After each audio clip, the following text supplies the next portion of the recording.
This week on Forward. At the end of the day, these are human beings. And, the human being is going to be surrounded by other human beings. And then they're going to make very, very consequential decisions. And, people who are like, I don't think Trump's a good human being, but like, let's just go with it. Like, having a bad human being in that spot is deeply, deeply problematic.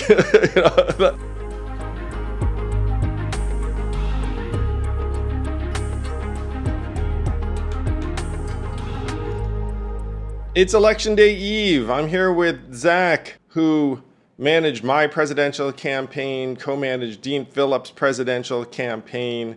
You all know and love Zach. So we're going to talk about what the heck happens tomorrow and maybe the subsequent days, unfortunately.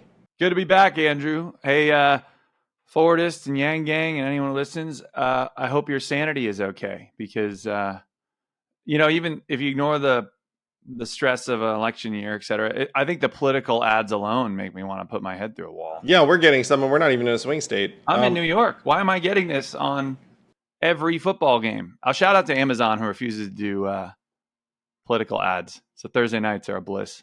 Thursday night football. Yeah, I've almost posted a dozen times. I can't wait for this fucking election to be over, something like that. And then, that would hit, but then you don't want to be like, oh, I don't want to seem dismissive of the stakes and blah, blah, blah, blah, blah, blah.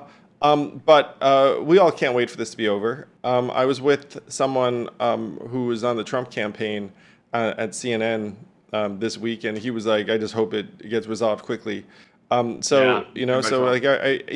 doesn't want this to drag on. So people are going to ask us, and this is going to go out the day before Election Day, what we think happens. So I will lead off. I have thought Trump was going to win for quite some time. I think that generally speaking, you've got an ornery electorate that's quite negative, and a Democratic nominee who I've voted for already, and I certainly think she's a better choice than Donald Trump, but she objectively has some flaws and weaknesses. And so I thought that Trump was going to win, but now I am back to coin flip territory, leaning Kamala a little bit. Wow. It's definitely a coin flip. You know what I mean? Like there's no, there's all these, you try to find early indicators like early voting or who's winning independents or which way the polls are moving. The reality is it's a nail biter, man. And so I'm curious your thoughts on, I'd love to unpack that. How do you want to take this, man? Your show, your move. Do you want to talk about what we want to expect on election night? Do you want to talk about how you kind of are approaching your endorsement, if you will? We'll go through what the mechanics are of election night in a minute. Okay. But let's explain my thinking a little bit. I had a sinking feeling when Elon touched down in Pennsylvania, which I was like, wow, that's actually pretty significant, and he does draw crowds, and he put at least 75 million into a PAC like a minute ago, probably much more before, since, and so there were a bunch of things that made me think that things were heading in Trump's direction. And then recently I have thought, wow, maybe not so much. And some of the things, by the way, another thing I think goes in Trump's direction is he and JD Vance going on Joe Rogan, and some of like my biggest viewed posts of late have been like, Kamala should go on Joe Rogan too, which I really think she should. It's like a massive audience. It's the audience that she should be fighting for.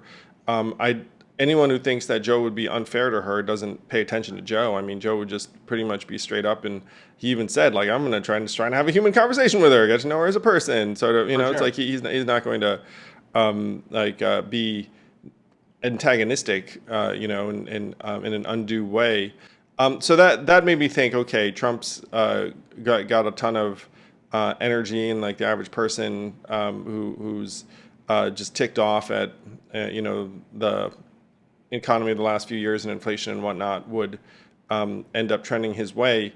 But then what made me change my mind of late? And by the way, I could change it back again, today or tomorrow, because that's Thursday happening before election night. So yeah, that's an eternity.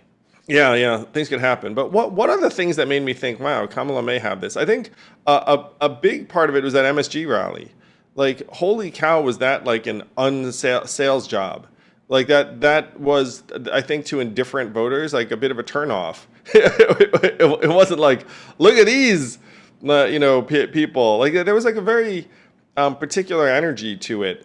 Even the lighting, the pictures, like it didn't give you a good feeling. I didn't think. And then obviously the rhetoric coming out of it, which in some ways, frankly, it's like, look, it was an insult comic who called Puerto Rico, I think something like a floating island of garbage or something like that. But he is an insult comic, so it's like, not the administration, but then, or not, the Trump campaign team, but. People are ticked off about it, and there are 450,000 Puerto Ricans in Pennsylvania, as one example. It really got a lot of traction. Bad Bunny is a real dude, and so when he was like, "F it, I'm in with Kamala," I actually thought that was a needle mover. Like that would get the attention of the average Puerto Rican. And then Arnold coming out for Kamala, and I spoke to someone who got reporting from within the Kamala campaign, which shows that they believe they're on track to win based upon their numbers and modeling. Like they've gone from freaked out to sort of confident, which is wild. I will say that I've spoken to folks who talk to Republicans in D.C., and they, as of 3 days ago, were incredibly confident, like measuring the drapes confident. But the person in D.C. actually saw that as something of a contrarian indicator, where it's like when people get this confident, it's sort of a sign the other way. Like Hillary 2016. Yeah. It's like I was getting Hillary 2016 vibes from the Republican side. I do think that to the extent that it's going to be close, which it will, I do think that Democrats have meaningfully invested in a ground game and turnout game to a much higher degree than the Republicans have. The Republicans haven't been terribly organized on that. They've been focused on, they've really just, had volunteers and paid and some PAC stuff, whereas the Dems think that's like a needle mover for them. And you and I know this. It's like, does Field end up causing a groundswell? Typically not. Can Field get you 1.5 points? Maybe, like that. That's, if you've been investing in that for a while, like, like it actually could drive some votes at the margins. So all of those things together have made me think that Kamala could squeak this thing out. I think everybody, the media, because of historical precedent, everybody's looking for that October surprise, which I don't think we really got. The closest you could say, and what's the October surprise? Something no one expected that sort of shifts the outcome of the election in October as we get closer to election day. I think the MSG rally, it was not, I agree to disagree. Like, I don't think the joke from a comedian is going to sway any votes. If you're voting for Trump or you're considering voting for Trump, you're numb to bad jokes or stupid things said. That's kind of par for the course.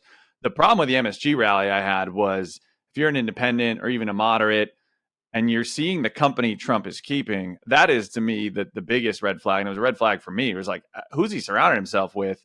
Not just a roast comedian. That's fine. But it's Tucker Carlson. It's sort of this sort of far right rhetoric, sort of clown show, in my opinion. If you're a moderate, you probably don't love Tucker. You can throw Stephen Miller for sure.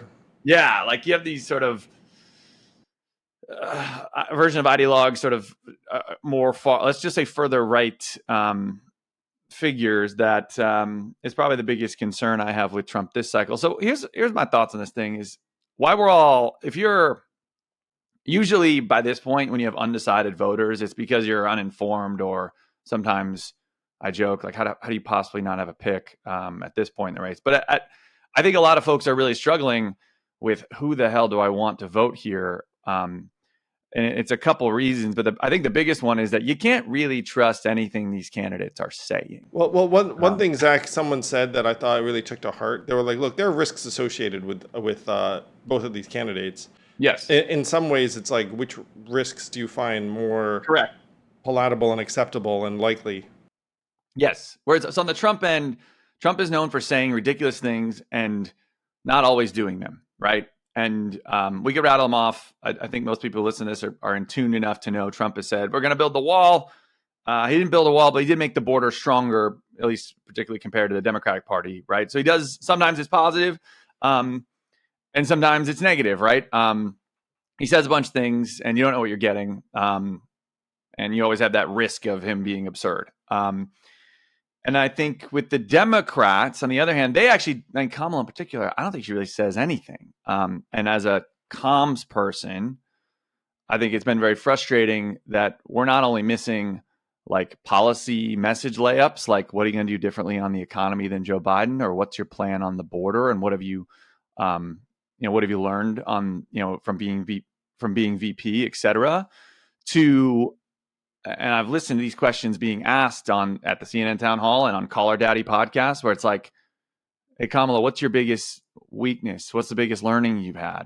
Tell us about your mother and your childhood and what that instilled in you. And these are questions that she's not giving concrete answers to. And so then it's a bet. So fine. Okay. Kamala's not saying anything. So you're betting on Trump's prior body of work for 4 years. With different guardrails, right? Because a lot of the strong Republicans are not there. So it's now the Tulsi Gabbards and Tucker Carlsons and Elon Musk's as his checks, Stephen Miller's and co, versus the Democratic Party machine, which, is the same party that told us Joe Biden was doing backflips behind the scenes and then flipped on a dime and said he's incompetent he's too old to be president now and we have to anoint Kamala ASAP. So I get the tear. That's the tear. I don't know what your thoughts are on that, but I think that's what we're all kind of grappling with. Do I want the Democratic machine, or do I want Trump, who could be fine, but also has a downside risk of completely going rogue, and who knows what that means.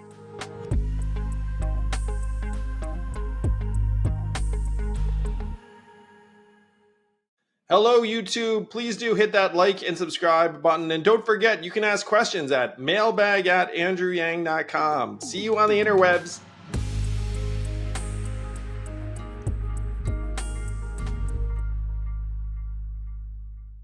I think the likelihood of Trump being an accelerant of institutional disintegration is sky high. I mean, if you look at his last team, virtually none of them are endorsing him from Pence on down. And a lot of them come out against him, which is a huge freaking deal.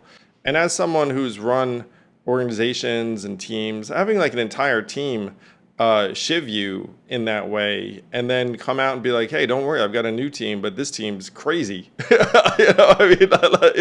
team, this team has learned its lesson where before we were trying to work within the bounds. This time we're just gonna, fire everyone, deport everyone, do all sorts of things that, when you get into the nuts and bolts of it, it's each of these things is actually very consequential. It would require some very, very complete thought and execution and follow through. And that's one of the reasons why I think Trump would be a very, very terrible president this second time around, is that one, he's not Mr. Follow Through. It's as someone who's run organizations, you have, at this point he's 78 years old and just lurching from thought to thought.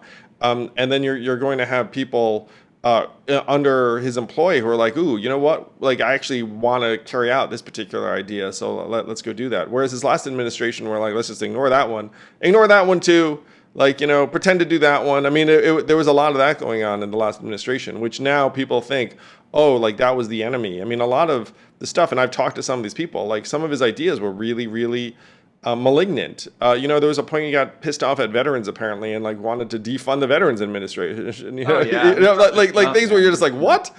And then in this world, I think he would, there's another thing on the table, he wants to defund any school that has migrant children in it, which, by the way, is a whole lot of schools, that obviously aren't, involved in any kind of political decision. They're just there, serving whatever kids show up. So there are, and I do think that, I mean, he's clearly said, look, that this is going to be my retribution tour. For sure. And the precedent for him is like, look, they freaking brought all these lawsuits against me, so like let's tit for tat this thing, but like with a higher degree of zeal, and and the Supreme Court's essentially authorized everything he can do. So I see those things as not remote. And sometimes when I talk to people who are Trump supporters, they're like, and I'm just like, what are you basing the he's actually going to be totally sensible and in line on? I mean, like that's, They're basing it off of the first 4 years of his presidency. He didn't do those things. Now the difference now is you have 4-star generals, a lot of them, frankly, who have been booted and are saying on record, like, hey, like, I was there to stop this man from a lot of impulses, from things he asked me to do 14, 15 times. And now I'm widely confident that that person's not there anymore. Don't vote for him. These are folks that... Yeah, and then you had 4 years of an gain to do that, interregnum. really. Yeah, and then you had 4 years of an interregnum where he's gotten older and looser and more eccentric. And then this time he doesn't have to stand for re-election. And the Supreme Court's blessed just about anything he does. So it's... Like, to me, that stuff is front and center. Like, the average business person who's just like, yeah, I'm going to do it for the taxes or the this or that. I'm just like, man, like, there's something that I find disappointing, which is, and this is something you and I should know very vividly, in a way that the average American does not know, but I want to convey it to them, is that at the end of the day, these are human beings. And and the human being is going to be surrounded by other human beings, and then they're going to make very, very consequential decisions. And like people who are like, I don't think Trump's a good human being, but like let's just go with it. Like having a bad human being in that spot is deeply, deeply problematic. And if you were to flip it around and say, look, I'm not a Kamala fan, like my response to that is like Kamala Harris is in many ways a conventional, typical American politician. And I know that there's a lot of hostility and contempt for American politicians right now. Like, I get that. But, I think that there are worse fates than having a normal politician as president, in large part because we've had, I believe, any number of normal politicians as presidents. It's probably been something of the norm. And that's like, and you could say like it's been terrible, and like that there has been like a slow degradation of the American way of life. But like I'm cooler with normalcy, with a shot at improvement, and maybe making some strides on child poverty, or healthcare bills, and indebtedness, or like a few things, and then take a real shot at structural reform, which people who know me and this podcast know that, in November, there are going to be 6 states that are voting on opening up their primaries. And then maybe you wind up with a different recipe. Maybe you have an independent senator named Dan Osborne who shows up, who actually has real clout because, it's a very, very tight Senate. It's like to me, Kamala Harris is a live to fight another day move. Whereas Trump is, in my view, the wrong human being. And a lot of folks are getting on board because of hostility towards Kamala and the Democrats. And I can understand hostility in that direction.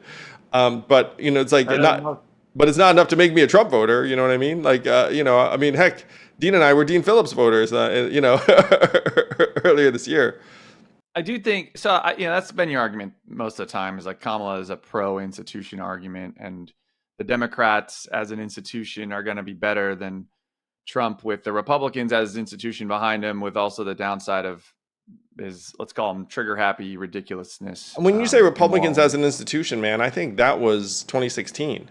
Because he showed up, didn't think he was going to win, and he hired a roster of pretty normal Republicans, and then churned through them. And at this point, they're like, no more normal Republicans. It's more like he gets to be, he'll get to be the worst of himself, and the Republican Party will follow it.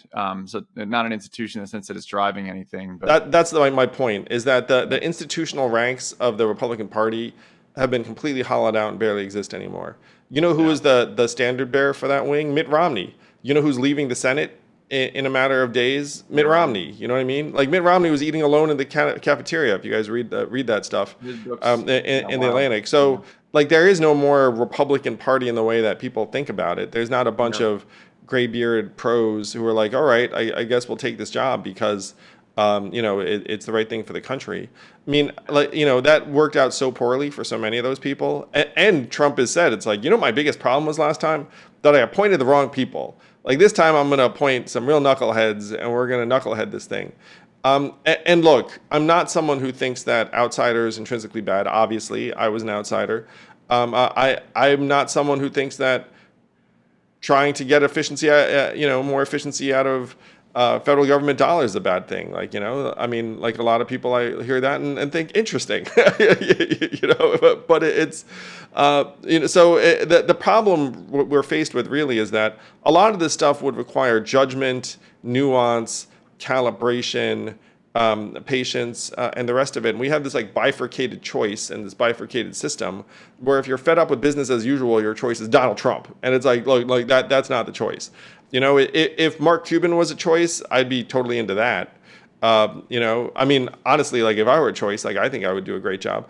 But, it's like faced with the choices that we have, to me, I'm pro Kamala and, urge people to take a very long look.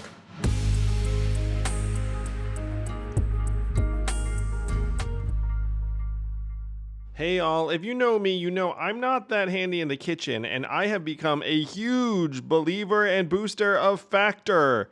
Factor's delicious, ready-to-eat meals make eating a joy. It's so fast, you just pop that thing 2 minutes later, and you are eating a restaurant-quality, healthy meal, making you feel excellent about yourself. My favorite is the turkey chili with zucchini, and there is so much more to choose from. You never get tired of it.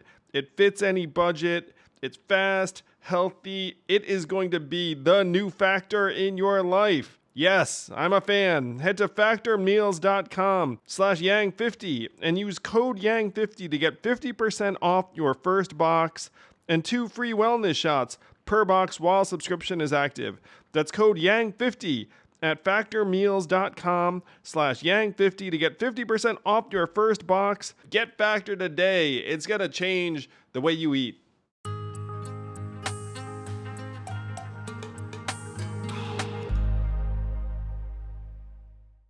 I mean, I think it's, and this is a tough argument, man, where you can be, and I think we certainly are disappointed in the Democratic Party. Sure. Right? I think our bench is our bench. I don't even know what I am anymore, but the Democratic bench is certainly deeper than what Kamala is offering. Right. And I think that's frustrating for a lot of folks. I think the lack of strong messaging, like I mentioned, in a number of ways, disappointing. But I also would challenge, a lot of the folks I talk to that are, maybe they were anti-Trump before. They certainly voted for Obama. They voted for Biden, and now they are leaning Trump and then leaning him more and more. I think a lot of them, what they've said to me has been, I just can't stand what Kamala is saying. And it's just, and I get that. And I've listened, spent a lot of time listening to her in long form just to kind of get a sense of her more, and been grossly disappointed, frankly. But I will say this, like, you have to apply the same standard to the Donald. If you're going to criticize the words coming out of a candidate's mouth, like, okay, Trump says some ridiculous shit, a lot of ridiculous shit too. So now the whole thing is a whataboutism. And I just listened to a podcast, and I would encourage everybody to listen to this podcast. Barry Weiss hosted Sam Harris and Ben Shapiro on the other day to talk about these. And it's fascinating. My big takeaway, it was so frustrating to listen to, in my opinion, two very intelligent men, at least academically speaking and logically speaking, do versions of mental gymnastics to justify their positions on their support of the candidate. And I think that's probably where we are as a country. We're all holding our nose. Yeah, and this is something too, Zach. It's like if someone asks me, do I have a problem with the Trump voter? I do not have a problem with the Trump voter because at this point, I think we're just being segmented by brain types and personality types. Yeah, it's Righteous Mind. It's Righteous Mind by Jonathan Haidt. The fact that we're being divvied up by gender really hurts my heart. You know what I mean? Like that's a path to very bad things. Disaster. Yes. Yeah. So I have zero issue with someone who votes for Trump because like at this point it's a war of symbols and like tribal terms, and like some terms work better on you than others. And you know, I mean, the thing that is very, very depressing is that you have these two dysfunctional parties that are now trying to eke out a win, being like, oh, like if I use these symbols, like we'll get a smidgen more of these people in that Right. county, and then we'll like eke this thing out. Yeah. Meanwhile, the problems are festering. People feel more and more irrelevant. You know, and there is some part of me that's like, you know, I mean, if Kamala loses this race, I was reflecting on this. The single biggest reason that Trump is our president again, aside from immigration and the border, is that Joe Biden didn't get the fuck out of the way in January instead of July. You know, like that's actually the proximate cause. Because if in January of this year he was like, "Hey guys, I'm old and unpopular and a clear loser, so I'm out," then you have a genuine primary. You have candidates emerge, and then they actually have some popular backing and energy. They can, you know, it's like that. They're like that. There'd be like a higher degree of trust and legitimacy in the process. And then they have X months of campaigning. They come together, and I think that would have been, you know, like the strongest approach. Yeah. And you know, instead you did have, and obviously, like, you know, I was very much past the torch and very glad that Joe got out of the way, but Joe got out of the way 6 months too late, maybe, Of course. if Kamala ends up not eking this thing out. And I'm going to say I feel this way very, very deeply and strongly, even if Kamala does eke this thing out, because like it just shows that the Democrats, when push came to shove, were like, let's let Joe Biden like you know, do a death march rather than do the right thing. And I will always admire and owe a debt of gratitude to Dean Phillips for stepping up and making that case. And I'm still angry that Dean Phillips's reward, even now today when he was proven 100% right, was being shivved and maligned and having his political career ended. I mean, they owe him a big fucking apology, you know. But and it makes me anyway. So there's that obviously, you know, like I carry with me and feel very deeply. For sure. But still, again, not enough to make me a Trump voter. so Yeah. That's worth so I'm something, very right? yeah. So I'm very you know, so that's my current outlook. Again, this is very much a coin flip. Like I've actually written, and you've seen it, Zach. Like I wrote like a pre-post mortem about, like, you know, Trump winning, and so like I clearly feel like it could go either way.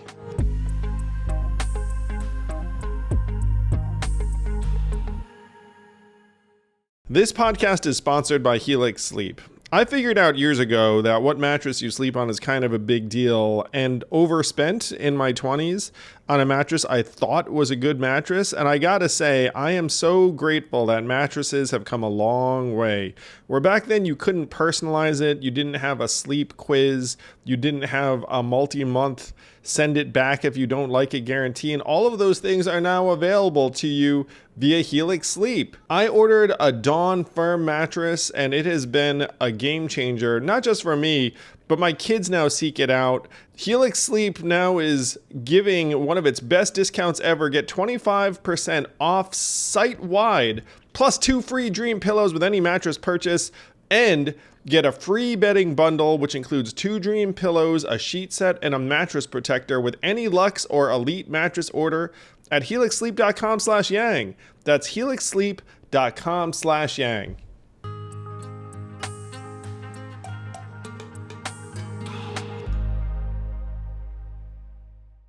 Let's shift gears to what happens on election night, because I think everyone's going to be trying to Yeah, figure I guess out. that's where I was going. So I'll say quickly, as of right now, we're recording this as of the morning of October 31st is 31st. Halloween. Happy Halloween.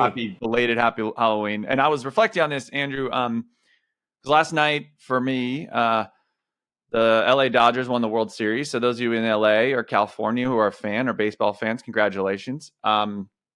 Beat the New York Yankees here. As a Red Sox fan growing up, it was wonderful. But I'll say this: it was the night I first met Dean Phillips, was at a bar in New Hampshire. Or I saw an event in New Hampshire in a bar, and at that bar was where I watched the Rangers win the World Series last year. So it was a full circle moment, whereas like here we are doing an election podcast a year later. But where we stand is this, guys. National polls, which don't particularly matter, except in like that, let's call it the aggregate vibe sort of trend situation. Dems are up a point, so within the margin of error, certainly, and have gone up, trending a little bit Republican from the last week, and 2 points in the last month. So trending R, but still tight, still Dem lead.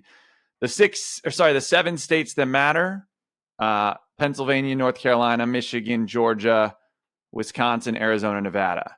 I don't see any world the media will try and make Texas, Florida, New Hampshire, New Mexico a thing. I don't think those are it. So I think it's those 7. Of those 7, 4 they're all trending-ish, generally trending Republican, except for Michigan seems to be trending a little Democrat down the stretch, and they're all within 2 points or so. They're all really close. Kamala needs a little more help, if we're honest, but slightly. You could see, and so we're in the range where this could be a nail biter the whole time, or you could see a sweep because you win each of these by 1%. It's super tight, but one party wins them all. So that's where we stand. That's what's going to matter on election night. So Andrew, I'm curious, on election night, Kamala wins. What does that look like? What are you looking out for? I'm just looking at what to be looking out for if I'm rooting for one team or the other. I think if Kamala wins, it takes a while, is my sense. I think there's a chance of a Trump victory that's relatively quick. But I think if Kamala wins, we're going to be in for a wait, which is actually, now that I say that out loud, like very unfortunate. And the reason is, so obviously the East Coast states are more likely to get counted earlier. But if Kamala wins, in my view, it's going to be Michigan, Wisconsin, Pennsylvania, and maybe that's it. Like, that could be it. And Pennsylvania and Wisconsin have rules that prevent them from counting mail-in votes until the day of the election. Yeah. And so you're going to need, and the odds of them being decided by enough on election day where people are comfortable calling it seem quite low to me. So I think that's Kamala's best route to victory, and I think that the odds are high that we don't know the end of election night. So if I'm unless Trump wins, let's call it Michigan.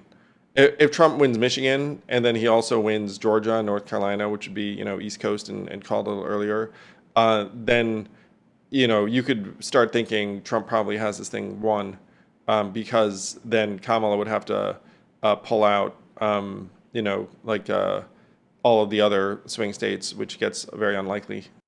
To me, I don't see a world. North Carolina seems to be trending Republican, and I think my gut says that's been a notoriously red state-ish since Obama. I'm not sure the Dems are going to pull that out. What's his name as their governor candidate?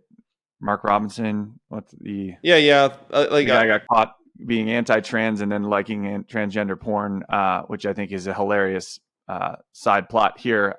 That is hurting them, I imagine. But I do think they probably pull that out. So Kamala's got to do Pennsylvania, Michigan, Wisconsin. I think so.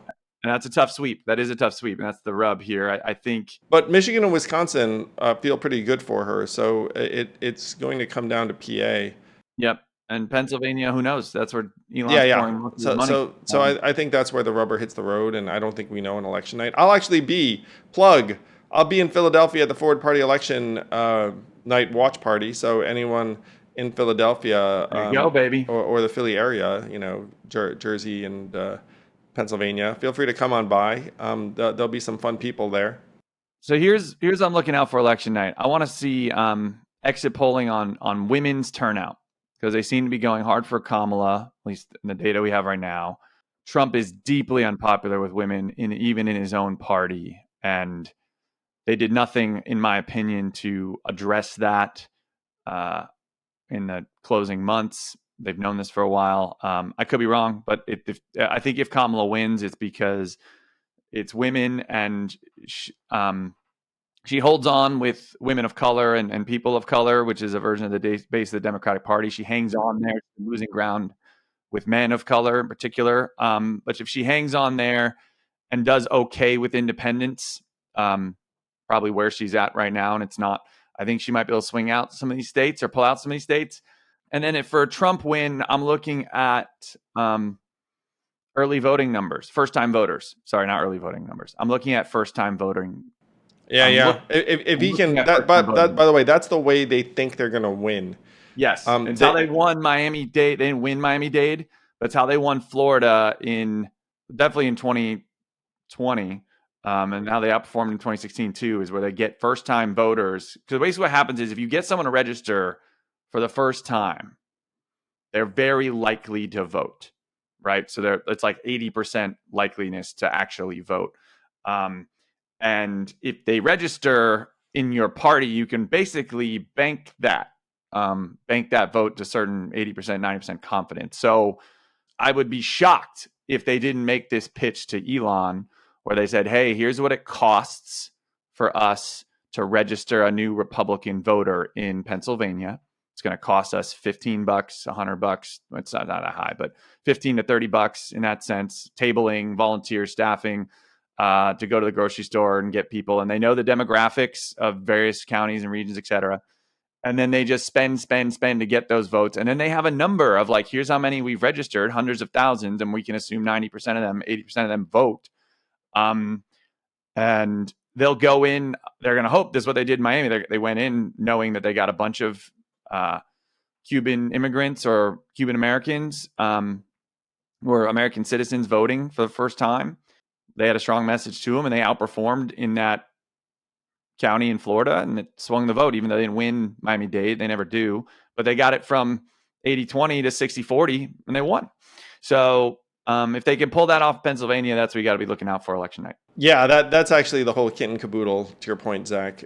So the confident Democrats I spoke to, and this definitely feels very Hillary-ish when I relate this, but they have like the data and the modeling and who they think's voting. They think that the early votes they're seeing on the Republican side are just shifting votes that would have happened on election day to early.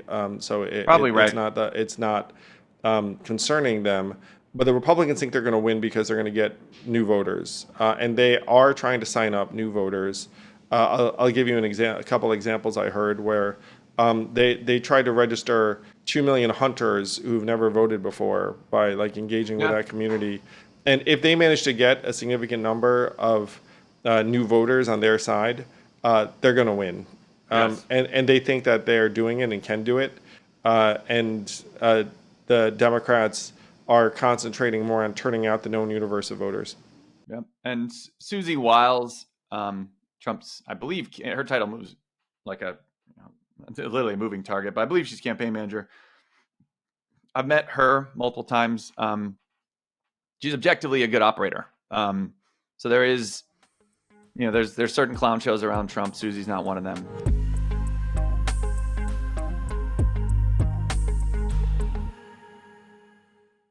This podcast is sponsored by ExpressVPN. How did you choose which internet service provider to use? The sad thing is, most of us didn't have much of a choice because ISPs operate a lot like monopolies in the regions that they serve. They then use this monopoly position to take advantage of customers, and yes, they even sell your data, your activities to advertisers and big tech companies, and you don't see a dime. That's why I protect my internet surfing and devices with ExpressVPN. When you use ExpressVPN, it's like a magic portal to a perfectly safe and anonymous internet. And don't take my word for it. This is the #1 VPN service according to CNET. It's used by major companies all over the world. So stop handing over your personal data to ISPs and other tech companies who then mine your activity and sell off your information. Protect yourself with a VPN I trust to keep my privacy online. Visit expressvpn.com/yang. That's expressvpn.com/yang to get 3 extra months free. Go to expressvpn.com/yang right now to learn more.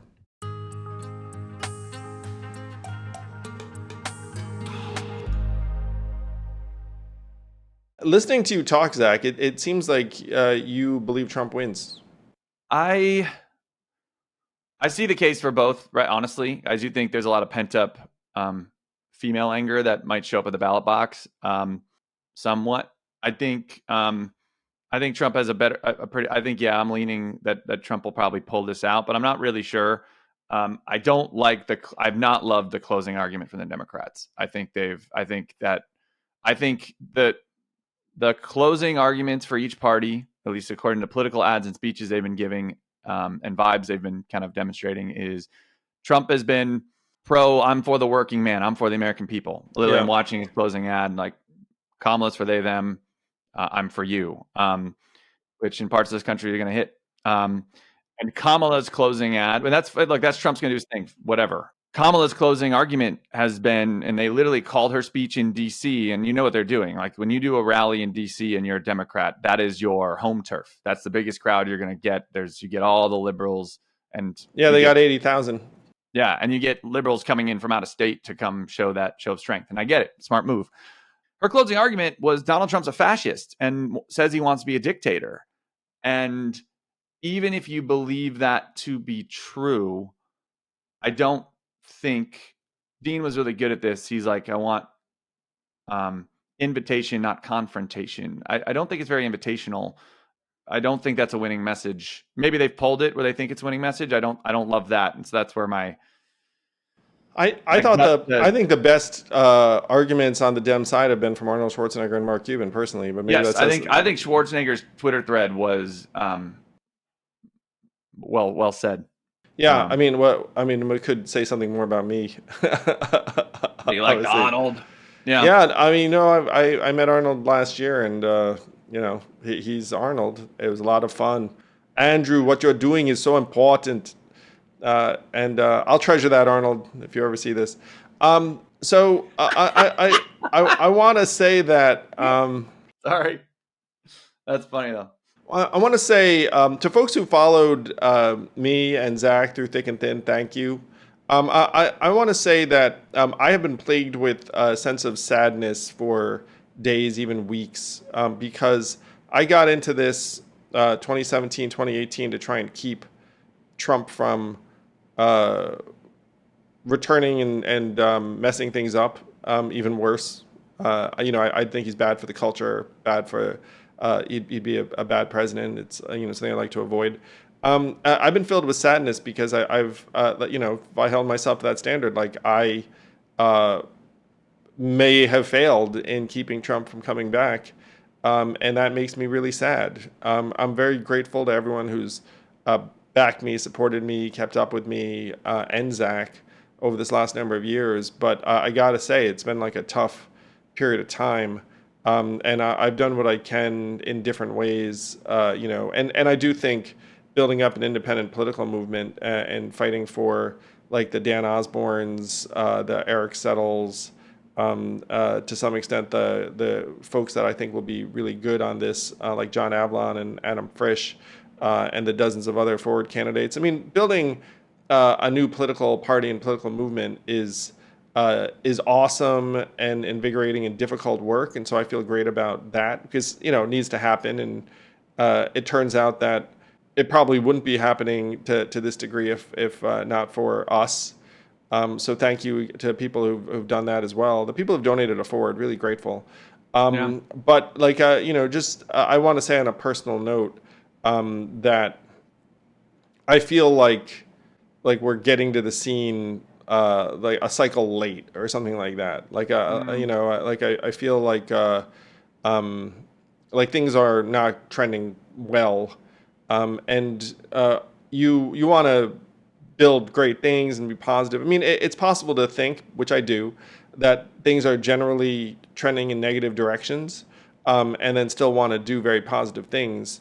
But it does feel like like my goals were very, very, and still are very, very grand. Like I want America to be solving problems and improving people's lives and heading in positive directions. And I don't feel like that's on the table. I agree with you. I'll add this, man. Like, so when we ran in 2020, where we started in 2018, we saw what happened to Bernie. We saw Trump winning, and we're like, we wanted to save the country. We wanted to fix it. We wanted to get out there, and we didn't win, obviously. But I feel very strongly, and I think a lot of smart people and folks even in the industry that I don't think are particularly smart, but know the game, would agree that we helped move the party in the country in a better direction. And we came out of that primary where we threw a bunch of new ideas out there, and new strategies and new tactics. I mean, look, no one was going on podcasts and using the Rogans and the Ben Shapiros and the Breakfast Clubs, et cetera. And now it's a staple. Now it's a headline that Kamala won't go on Joe Rogan. And I like to think we had a hand in pushing the country and the party that way. And so Joe came out of that primary, but I felt that Joe came out stronger because he had a bunch of really interesting candidates that went up against him. And having beat them, lined us all up, and we lined up as a party and beat Trump. And now this time we didn't get that, right? And I think Trump had that. He got to beat up on DeSantis and Haley, and that made him stronger. It made him generally better candidate. You had these some of them even clamoring for his endorsement, be his VP pick. And now in 2024, we tried to do the same thing with Dean, where it's like, hey, Joe, we did. We'll fight with you. Yeah. And if you beat us, that'll make you stronger. No one was going to doubt your ability to show up and do a debate, which, by the way, like if you'd gotten that in January, then, it's a different world. Or, if he was, there's also a version where he was just as incoherent as he is, but he's still beating up on everybody. And then we could say, you know what? There was a version of the same thing people do with Trump, where it's like, look, he's absurd in this end, but we trust him to do what's right at the end of the day, right? That's a version of what the Republicans are saying themselves. So I think, anyway, and the personal note to me is that it sucks. It actually really sucks to try that way and fail. And I do think in the Dean world opened my eyes where if you and I and the folks that support us want to do more and not lose, we got to get more resources. We need to get more independent. We got to try new things. We got to get a little different, trusting our parties. Amen to that, brother. That's why we need, heck, we do have at this point 0 functional political parties for the most part. And, we're forwards trying to change that. So Zach, you and I are going to be back next week to talk about what the heck happened. So that'll be a lot of fun. So this is going to be like the before and after. Thank you to everyone who believes in us, and good luck to the country this week. Good luck to the country, and don't judge me if I write in Dean Phillips here in New York. Oh, do it, man. Your vote, your vote's not going to matter here, at all. So maybe I will. Yeah, do it. But we love you all. Stay sane. The country will still be whole after the election. Yes, yeah. Do something for your mental health.